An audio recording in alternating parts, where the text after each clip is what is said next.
Okay, so this is like a small part 2 to the video that I previously made about the keep sites. So I'm latched on to this keep site. It is now band 2.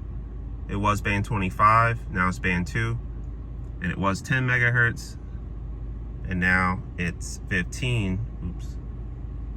Now it's 15 megahertz right here. It's T-Mobile band 2.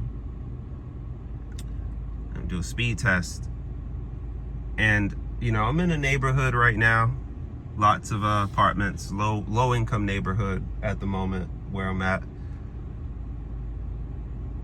and you could tell how many people are using this site. Now this is 2x2 MIMO only, but this is the closest site to them, and as you can see, the signal is very strong. The keep site is very close. Very strong signal, good SNR, well, decent SNR, great signal quality, pretty great signal quality. So this is the closest site. The problem is this site has no capacity. And there's a lot of, even though it just added 5 megahertz, now that the handoffs will be smoother, because instead of trying to look for band 25, it's going to look for band 2.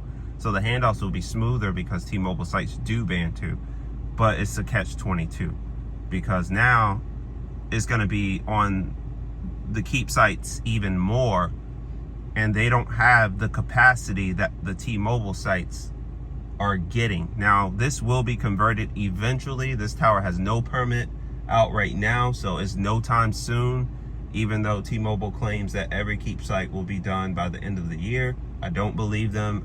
I think it's going to run into next year. I'd love for them to prove me wrong.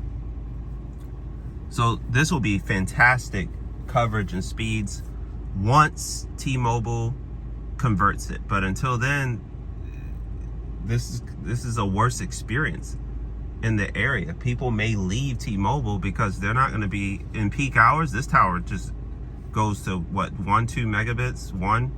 Is trash. But here's the kicker about this tower. There's towers closer that have 5G on it, right? Mid-band 5G, and it does come this way.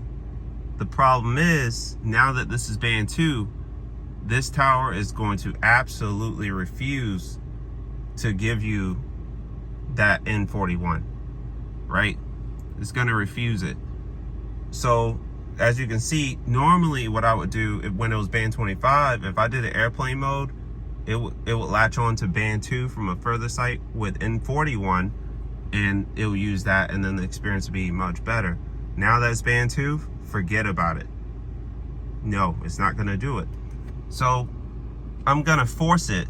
And most people don't know how to force it. Most people, they're not going to force it. If you have an iPhone, there's nothing you can do. So I'm a rare case, right? Most people don't know, they don't care. They just want the network to work. And that's the inconsistency with T-Mobile. Until all Sprint keep sites and IDAS and ODAS are complete, all the small cells are converted, there's going to be inconsistencies with the network that Verizon and AT&T simply don't have to deal with. So what I'm going to do now is I'm going to force band 2 off, because without it, it's going to go to T-Mobile.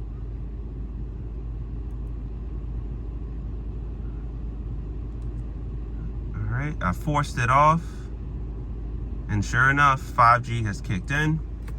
And let's take a look. There it is, right there. You seen it? It was N41. As soon as I run a speed test, there it is. Okay. Now, signal strength is not that great. It's pretty bad, actually. But it does come this way. It's 140 megahertz plus band 66 at 20 megahertz. Now, let's do a speed test and see what I'm talking about. 25 ping. Do you see what I'm saying?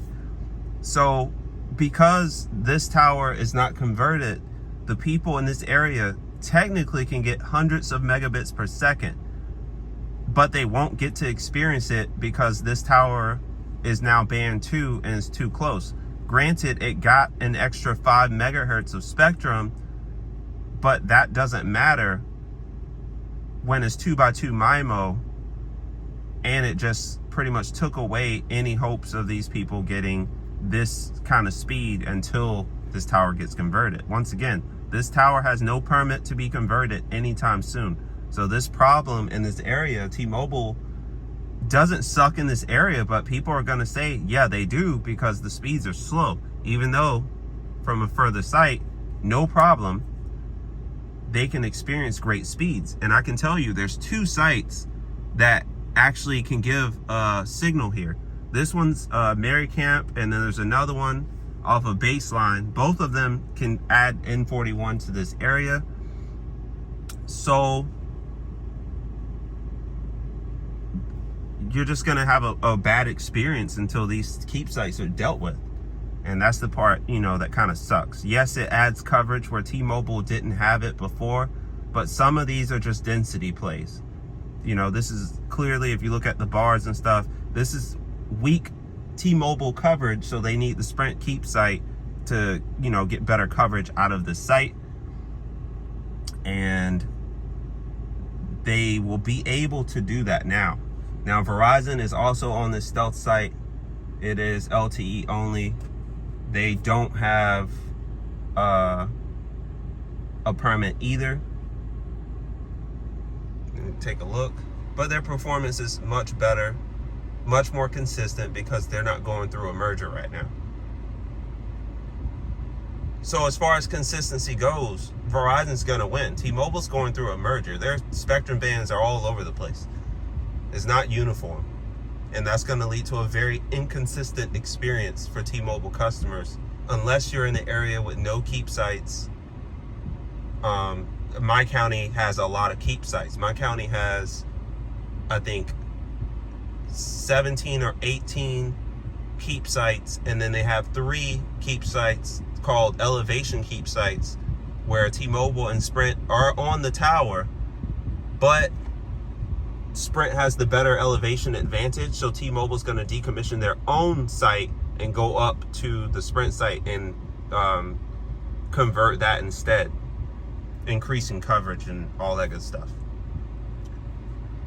I've yet to see one of these be done. There's permits on 3 different sites to do it, but I've yet to see one actually get converted. So stay tuned for that. They're positioned in density to be very good, the best density. But until these keep sites, like I said, they're just gonna have a very inconsistent network. It is what it is. And that's why Verizon will continue winning route metrics and things like that, is because T-Mobile's network is very inconsistent because it's going through merger pains.